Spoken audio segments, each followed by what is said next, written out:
Sa previous episode, ang bida nating si Rick ay sumailalim sa isang matinding pagsasanay sa utos na rin ng kanyang mga walang-awang mga master. Naglaan siya ng 2 taon para dito para lamang sa paghahanda niya sa paparating na entrance exam. Nang sumubok na si Rick sa exam, madali niya lamang itong naipasa at nagulat ang lahat sa kanyang di matatawarang lakas na parang ito'y katumbas na ng isang S-rank. Namangha ang lahat pati na ang mga instructor at dumating pa sa punto na may nasagasaan si Rick na mga maharlika na pamilya dahil sa nakuha niya ang pansin ng mga tao. Hinamon siya nito at sinabihan na kung sino ang matatalo sa kanila ay magiging alipin ng nanalo habang buhay, kaso sa laban nila ay natalo ang maharlika na si Angelica at agad itong tumakbo dahil sa natatakot siyang maging alipin ni Rick. At sa pagpapatuloy, si Rick ay papunta na sa arena at habang hinihintay ang sandaling iyon, nililibang ng Noble ang kanyang sarili sa pamamagitan ng pagsunog sa mga kawawang kaluluwa sa paghahanda para sa grand event. Sa gitna ng lahat ng ito ay inoobserbahan ni Adolf ang ability ng bawat kalahok at umaasang may makikita siyang may mataas na rank. Sa pamamagitan ng pagbasag sa ika-4 na pader, direkta niyang itinuturo sa atin na ang 4 na dakilang pundasyon ng bawat adventurer ay pisikal na lakas, kontrol sa katawan, dami ng mana, at kontrol sa mahika. Sama-sama ang mga estadistikang ito ay nagdidikta ng kapangyarihan ng tao na nagtataglay nito. Si Adolf ay may likas na kakayahan na makita ang mga marka ng mga pundasyong ito sa ibang tao at upang patunayan ang kanyang punto, ikinumpara niya ang pagkakaiba ng status ng isa sa mga kalahok ng event at ni Raster na may napakalaking dami ng mana na nagpapasakit sa mga mata ng binata. Sa kanyang limitado na paningin, nakita ni Adolf si Rick at hindi maintindihan kung ano ang ginagawa ng isang matandang lalaki na sinusubukan pa rin na maging isang adventurer, gayunpaman sa pag-analyze ng stats ng lalaki ay mas nag-aapoy ang kanyang mga mata kaysa sa dati. Pagdating sa arena ay nilapitan si Rionet ng Adventurers Guild receptionist na si Alice Granger, na sinusubukan na makipag-usap sa elf at sa isang sulok ng bleachers, tinawag ni Alicer ang kanyang kaibigan upang manood ng event malapit doon. Nagulat si Alice nang makita ang isang orc sa arena habang tinanggihan ni Rionet ang alok ni Mate na umupo malapit sa kanya upang maiwasang maging biktima sa kamay ng elf dwarf. Dahil hindi ito nagtagumpay sa kanyang kaibigan ay sinubukan ni Mate ang kanyang swerte sa dating katrabaho ni Rick na may mahinahon na ugali. Binalaan ng elf na hindi dapat pagkatiwalaan ang lalaki at itinulak ang tao sa ibang sulok. Tinanong ni Bron kung kumusta na ang promising rookie ng kanilang grupo at sinabi ni Rionet na papasa si Rick sa pagsusulit na ito nang walang malaking problema. Binalaan ni Alice na ang examiner para sa pagsusulit na ito ay isang rank A na laging nababaliw kapag humaharap sa mga baguhan, ngunit kahit na ganoon ay hindi iniisip ng orc na ito ay magiging problema at sa kabilang bahagi ng arena. Tinutulak ni Angelica ang kanyang kapatid na bugbugin ang tanga na mukhang 40 taong gulang na hanggang sa makita niya ang kanyang bunso na binubugbog at sumama sa kanya sa harap ni Rick.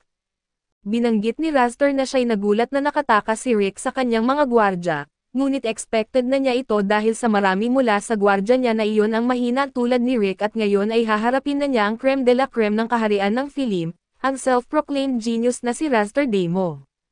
Matapos maramdaman ang kakaiba sa kanyang katawan, tinanong ni Rick kung bakit naging adventurer ang Noble at sinagot nito na may talento siya dito at dagdag pa sa kanyang status kahit na siya ay isang tagapagmana. Galit na galit sa kakulangan ng karangalan ng kalaban at iginiit ni Rick na hindi siya magpapatalo sa isang taong tulad nito.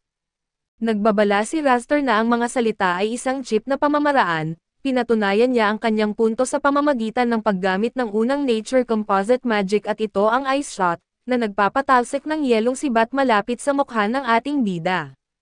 Iniisip ni Raster na natakot ang lalaki at hindi makakaiwas pero sa totoo, nanatiling mahinahon lang si Rick sa harap ng hamon gaya ng bilin ni Rainet bago pumasok sa laban at bagaman nag-aalala siya, pinipilit niyang sundin ang utos ng elf.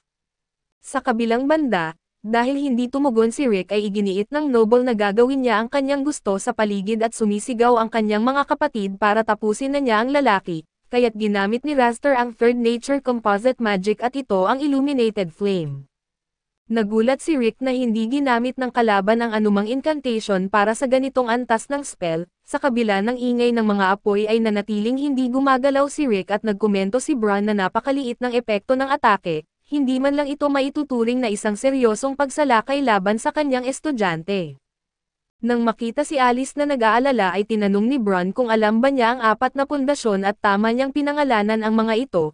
Ipinaliwanag ni Bron na ang dami ng mana ay dapat paunlarin habang bata pa, hanggang sa edad na 20.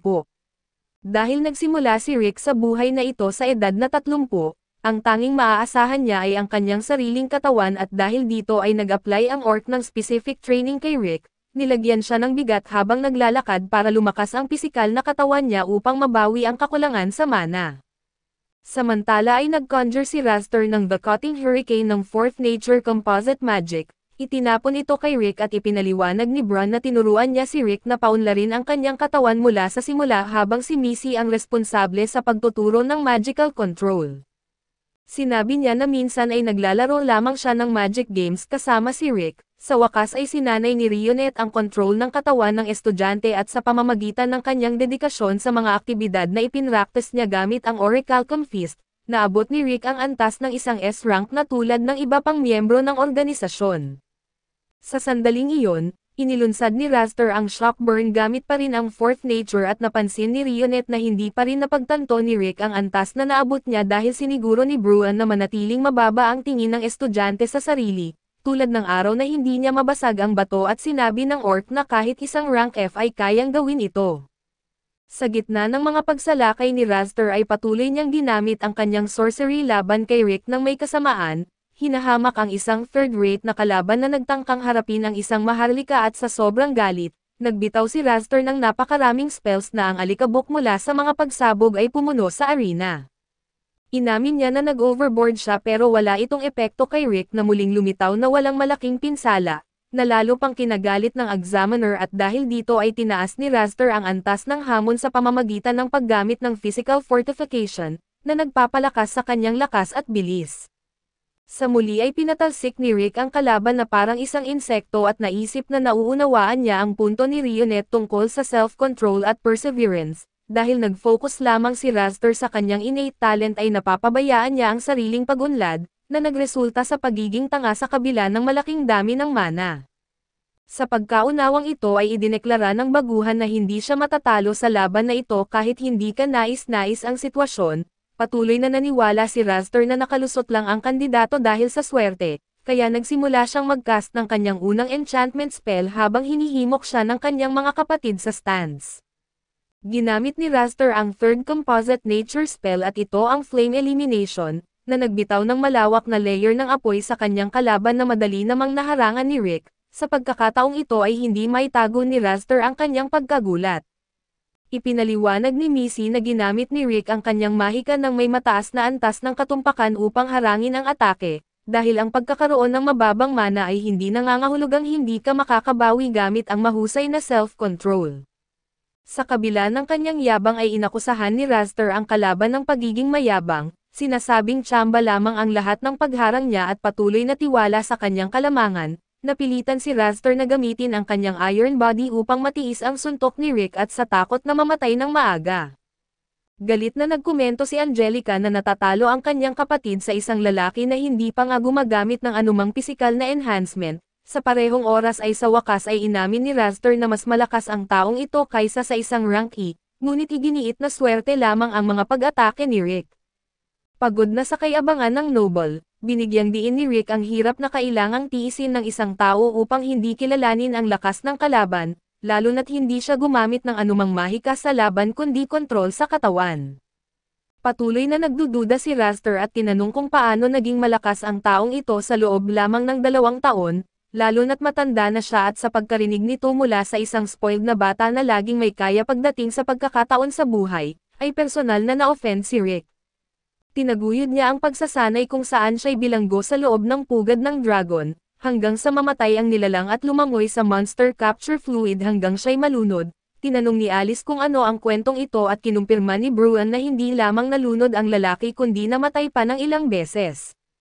Gayunpaman ang kakayahan ng orc na magpagaling ay sapat na makapangyarihan upang buhayin ang isang tao kung kamamatay pa lamang nito. Ito ang isa sa mga dahilan kung bakit napakalakas ni Rick dahil sa maaari siyang bumalik mula sa kamatayan upang ipagpatuloy ang kanyang pagsasanay sa body reconstruction, isang regimen na hindi kayang gawin ng kahit sino. Kahit ihagis sa isang bangin o tamaan ng isang bato na kasing laki ng syudad ay maaari siyang bumalik sa buhay at ipagpatuloy ang kanyang pagsasanay. Sinabi ni Raster na pawang kasinungalingan ito dahil kahit na mayroon man ganitong kalupitang realm, wala raw motibasyon si Rick na pagdaanan ito. Sa kabilang banda, iginiit ng baguhang adventurer na siya ay katulad ni na Lynx at ito ang The Examiner, at si Rust na sa kabila ng kanilang edad ay patuloy pa rin sa pag-abot ng kanilang mga pangarap. Sa pagdinig ng usapang ito ay tinanong ng Noble kung ano ang layunin ni Rick, at mariing sinabi ni Rick na tatalunan niya ang pinakamalakas na halimaw sa mundo at ito si Kaiser Alpad. Tinawanan siya ni Alpad at sumunod ang kanyang nakatatandang kapatid. Naalala ni Alice na lumabas ang halimaw na ito sa alamat ni Hiro Yamato. Idinagdag ni Bron na si Kaiser ang huling layunin ng Orechulum Feast at sinabi ni Raster na ito ay isang batang pangarap. Isang kwento ng diwata na hindi kailanman nagkaroon ng katotohanan. Pero wala nang pasensya si Rick sa pagiging mayabang ng Noble at binaliwala na lamang siya, dahil dito ay nangako si Raster na tatapusin na ang laban minsan at para sa lahat at gumamit siya ng 7th Composite Nature Spell na tinatawag na Forest Rope na nagpigil sa galaw ni Rick, at nagsimula siyang bumigkas ng kanyang pinakamakapangyarihang kakayahan ng 8th Nature. Bilang resulta, isang higanteng kahoy na golem ang nilikha na nagpapagulat sa mga manunood ng event. Sa loob ng bibig ng halimaw ay kinutya ni Raster ang reaksyon ng kalaban na nag-i-issue ng isang airshot. Gayunpaman habang binibigyang diin ito ni Raster, itinuturo ni Rick na maaaring sinanay ng kalaban ang teknik na kanyang ginagamit ng maraming beses, pero siya ay nagsanay ng simpleng teknik na ito ng 100,000,000 beses at akala ng lahat ay nagsisinungaling siya. Pero ipinaliwanag ni Bruin na posible ito gamit ang space-time magic. Kahit na ganito, hindi pa rin naniniwala si Raster sa lahat ng ito at tinapos ang pag-conjure ng kanyang pinakamakapangyarihang spell at ito ang Divine Impact Drizzle at sa kabilang banda, ginamit ni Rick ang simpleng airshot ng First Composite Nature upang harapin ang golem. Sa isang suntok ay sinukat nila ang lakas, pero ang higanteng golem ang higit na nagdusa at unti-unting nabasag ang kanyang estruktura hanggang sa sumabog ito mula sa matinding pressure mula sa kabilang panig. Matapos iyon ay bumagsak si Raster sa lupa at buong ipinagmalaki na idineklara ni Rick na nananatiling buo ang kanyang pangarap. Matapos ang tagumpay ay pinuri ng Orechulum Feast ang pagganap ng estudyante na sa wakas ay naunawaan na siya nga ay naging napakalakas, isang bagay na hindi niya alam hanggang sa oras na iyon at sa natalo na panig. Inaliw si Raster ng kanyang mga kapatid hanggang sa lumitaw siya sa harap ng Orechulum Feast. Sinamantala ni Rick ang pagkakataon upang kutsain siya, binanggit na ang isang elite na henyo ay tinalo ng isang hamak na karaniwang tao at nagbanta si Fried na magalit, pero sinabi ni Angelica na manatili siya sa lugar. Pagkatapos ay idinagdag ni Rick na pinili niyang mag-practice ng husto sa ilang teknik, imbis na sa daan-daang walang silbing kapangyarihan at pinapayuhan ang Noble na magsanay ng limitado na bilang ng mga spell at hindi kumbinsido, binalaan ni Raster ang estudyante na siya ang magiging examiner sa susunod na promotion test at kapag nangyari iyon, dudurugin niya ang kandidato. Patuloy niyang tinawag si Rick na third rate at sinabihan siyang maghanda sa mga darating. Tumakbo sina Fried at Angelica kasunod ng kanilang nasugatan na kapatid pero huminto sandali ang dalaga upang batiin si Rick. Isang bagay na hindi niya akalaing mangyayari. Kalaunan ay hinihayag ang mga resulta ng pagsusulit at tinawag ng responsable ang mga numero ng mga promosyon na kandidato isa-isa, kalmadong naghihintay si Rick para sa mga napiling numero kasama sina Rionet at iba pang mga examinees na malamang ay kinakabahan. Samantala ay kumakain si Alice kasama ang iba pang miyembro ng Orechulum Feast at tinanong kung okay lang na nandun sila bago ang anunsyo ng mga pumasa. Lahat sila ay sumagot na walang dapat ipag-alala at nagkomento si Rionet na mas kalmado si Rick kaysa sa kanyang inaakala, ipinaliwanag niya na iniisip lang niya ang ilang mga bagay. Kaso dito muna matatapos ang ating recap sa bagong anime na ito, salamat sa inyong panonood hanggang sa muli.